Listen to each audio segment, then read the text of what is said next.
If your business feels chaotic and out of control, our 4 pies method for goal setting is here to help you.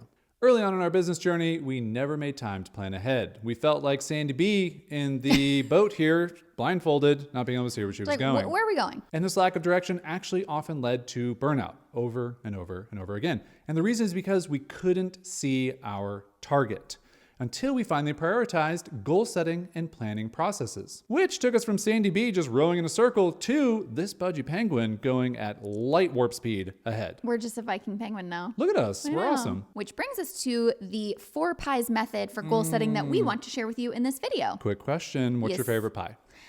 Pecan pie?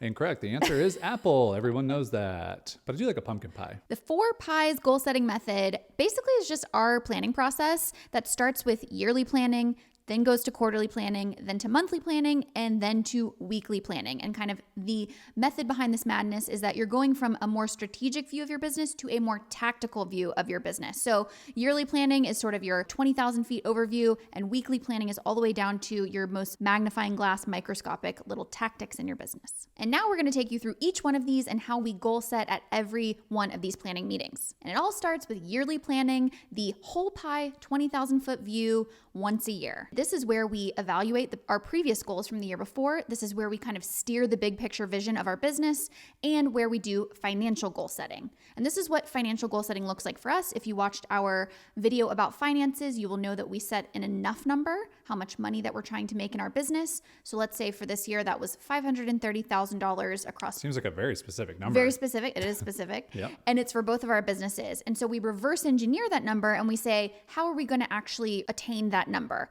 So we know we do 2 launches every year, one in the spring, one in the fall, but then we're having to come up with different ideas. What are some different paid offers? What are some different tactics or launches or fun ideas that we could experiment with in order to get that financial return? You might be wondering, where are you doing that? We use Notion in order to keep track of all of our goals and our planning. So we have a yearly template, and that's where we're filling out all of these financial goals and doing all of this brainstorming. Not only are we doing financial planning there, but we're carving out 3 days at the beginning of the year to kind of set the North Star for our business. What are we trying to do this year? Where are we trying to take the direction of things? We're also figuring out the launch timing. So now that we know how many ideas we need, how many launches we need in order to reach that financial goal, when are those things loosely going to happen throughout the year?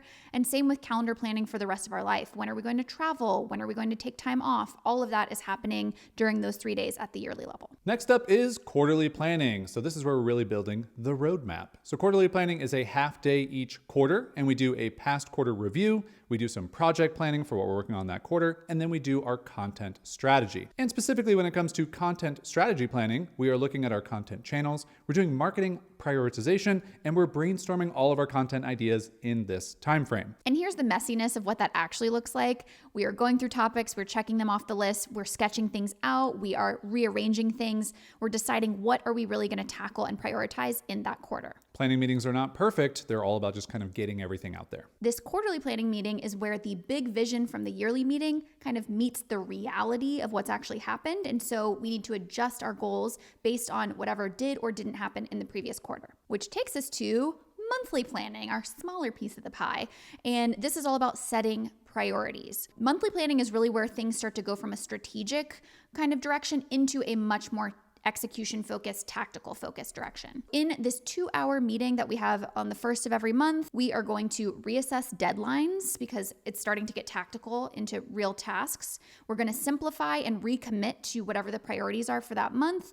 And we're also going to kind of take a big picture life inventory of what are the things that may have fallen off the map that we need to recommit to outside of work. And here's what that looks like. It is moving things around on our content calendar. It is shoring up any content ideas, specifically podcast episode titles, things like that, so that we can have a fully fleshed out content calendar and we're not trying to do that week by week. And just for a little dose of reality, we often every single month have to move things around constantly. So it's never set in stone, good to go at the beginning of every month. We're moving things as life kind of dictates what you need to do. And sadly, the last piece of the pie, because the last piece of the pie is always the saddest piece of the pie, it's a task list. Although though in this case, it's probably one of the best things you can do. But if we're eating pie, I'm just saying it's a sad part and it's the end of the pie.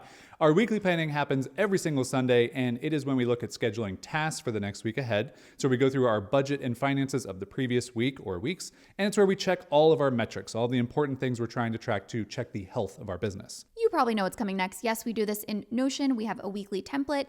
And again, this is where we're measuring everything. So all of the goals that we're setting on a weekly, monthly, quarterly, and yearly basis, this is where we're checking in on those and measuring our progress. And now you might be thinking, holy cow, that's a lot of planning. And the answer is yes, it is. But goal setting and reviewing regularly made a huge difference in how calm our business is. Cannot even tell you the difference between the chaos that we had before we had one of these planning processes in place. We were not a cat sipping a drink We were on an not a cat inflatable sipping a tube. drink, no. We weren't that. Actually, the visual that comes to mind all the time is from Greg McKeown's Essentialism book. And it's this diagram of, on the right-hand side, you have the idea of essentialism, which is your energy is going to the most essential things versus when your energy is scattered across all of these unessential things. And that's how it really felt. And you can see how it's much easier to hit a target when your energy is focused because you set aside that time to do goal setting and planning versus on the left-hand side, it's very hard to hit a target. You never get to the target. You never just get to the be honest. target. Now for some final thoughts on goal setting. Number one is to know where you're headed, of course, but allow yourself and your vision to evolve as you evolve. That's very important. It doesn't mean that we hold ourselves to every single goal that we set at the beginning of the year. Sometimes we need to shift and pivot as the year goes on. Number two, focus on the systems, meaning the small, consistent actions, not the goals themselves. This comes straight from James Clear's book, Atomic Habits, and it's something that resonates with both of us. If we just focus on the things that we're doing in front of us, we will eventually reach those goals if we're consistent enough with those actions. And finally, setting your course is some of the best time that you could spend on your business. Anyone who's ever found themselves lost will know if you just take those 5 minutes to regroup, ask for directions, or look at the map, that is the best time spent because you're going to be headed on a much better course. So any time that you put towards goal setting and planning is time well spent. Thanks for watching our Calm Business Encyclopedia series, your A to Z guide for running a business that's predictable, profitable, and peaceful. If you want to find out how calm your business currently is, take our Calm Business quiz over at wanderingaimfully.com/score and get personalized ideas on how to reduce the chaos, stop scrambling for income, and end the cycle of burnout once and for all. Calm Biz Quiz.